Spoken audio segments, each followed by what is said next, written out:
아직도 힘이 펄펄 넘치니까 걱정하지 마십시오. 네, 전국의 지역에서 애쓰고 계신 우리 지역위원장님들, 오랜만에 이렇게 얼굴을 뵙게 되니까 너무 밤 같기도 하고, 또 한편으로는 우리의 처한 엄혹한 상황 때문에 매우 안타깝기도 합니다.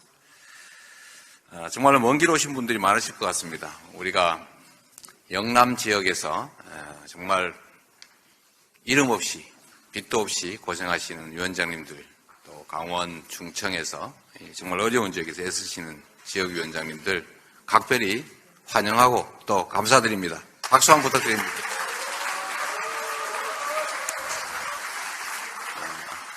갑작스런 소식에 많이 놀라셨을 것 같습니다.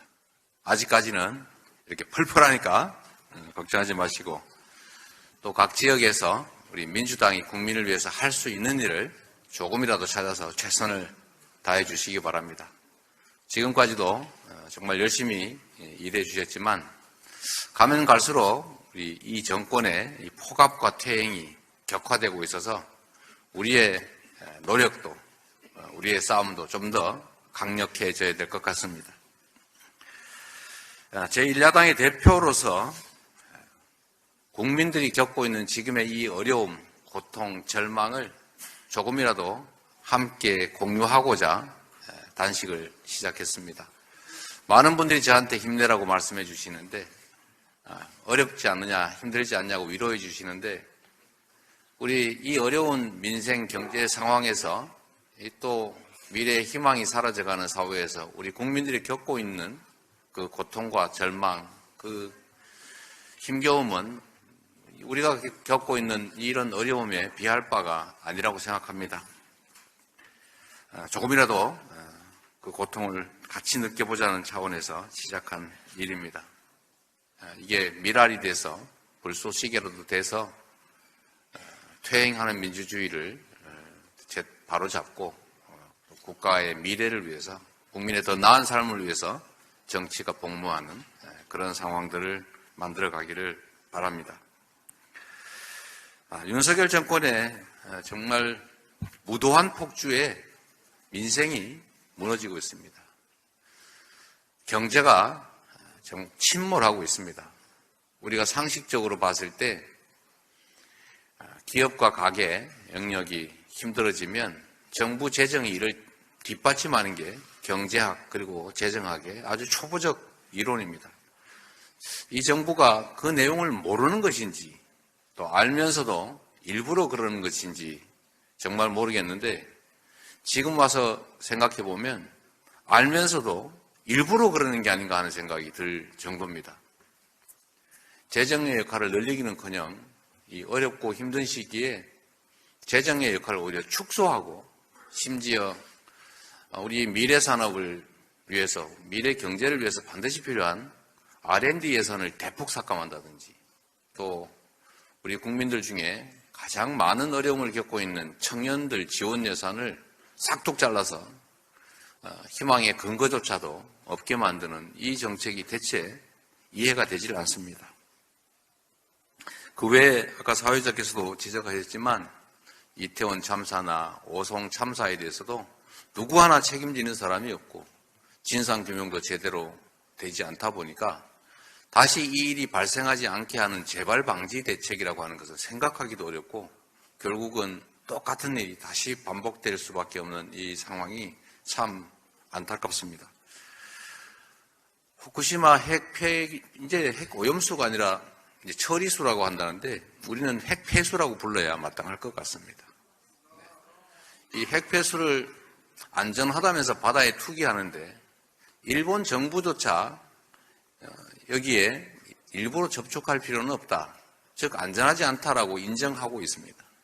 그런데 대한민국 정부가 피해를 입는 국민들이 낸 세금으로 안전하다고, 또 불안감을 호소하는 국민들의 목소리를 괴담이라고 치부하고, 심지어 그런 국민들과 싸우겠다라고 선전포고하는 것을 보면 윤석열 대통령이 일본 대통령인지 대한민국 정부가 과연 국민을 대표하는 정부인지 의심스러울 지경입니다. 최상병 사망 사건 그리고 그에 이은 은폐 의혹은 이 국정이 어디로 흘러가는지를 정말 적나라하게 보여주는 것 같습니다. 청춘을 바쳐서 국가의 부름에 응했다가 억울하게 죽은 이 젊은이 진상규명을 통해서 억울함을 풀어주는 것도 못하는 판에 심지어 진상규명을 위한 노력을 했다는 이유로 항명죄를 적용해서 심지어 구속하겠다고까지 하는데 참 어처구니가 없습니다. 그리고 이런 은폐 의혹에 대통령이 직접 관여했다는 정말 합리적으로 충분히 지적할 만한 의혹들이 제기되고 있는데도 아무런 답도 없습니다. 국민의 생명과 안전을 지키고 해양 주권을 포함한 영토를 지키는 것이 대통령의 책무인데도 이 책무를 저버리고 통합을 해야 될 대통령이 나서서 오히려 국민들을 갈갈이 찢어놓는 갈라치기 정책을 시행하고 있습니다. 지금 먹고 사는 문제가 심각한데 독립운동가, 그것도 해방도 되기 전에 돌아가신 분을 무슨 공산당이라고 혐의를 뒤집어 씌워서 역사에서 지워버리려고 하는 이런 역사 왜곡, 그리고 그에 대해서 국민들을 이념전쟁의 장으로 몰아넣는 이런 행태는 결코 용납할 수 없는 일입니다. 우리를, 야당을, 또 정부에 대해서 비판하는 사람들을 반국가 세력이라고 하는데, 제가 보기에는 국민이 맡긴 국가 권력을 악용해서 그야말로 권력을 사유화하고 자신과 또는 가까운 사람들, 자신이 속한 정치 집단의 이익을 위해서 남용하는 것이야말로 반국가적 행위, 국기문란 행위 아닙니까?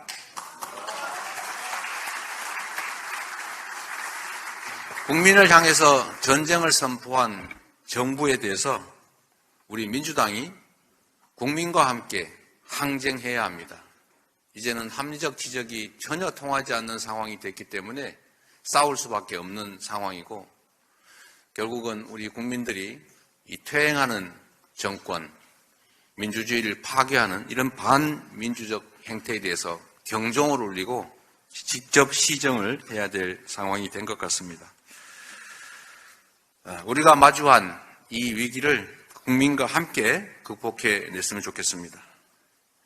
김대중 대통령님, 또 노무현 대통령님이 꿈꿨고 문재인 대통령께서 이뤄낸 전국 정당의 꿈을 우리가 계속 지속해서 이어가고 반드시 대한민국의 민주주의를 여러분과 함께, 국민과 함께 되돌려 놓기를 기대합니다.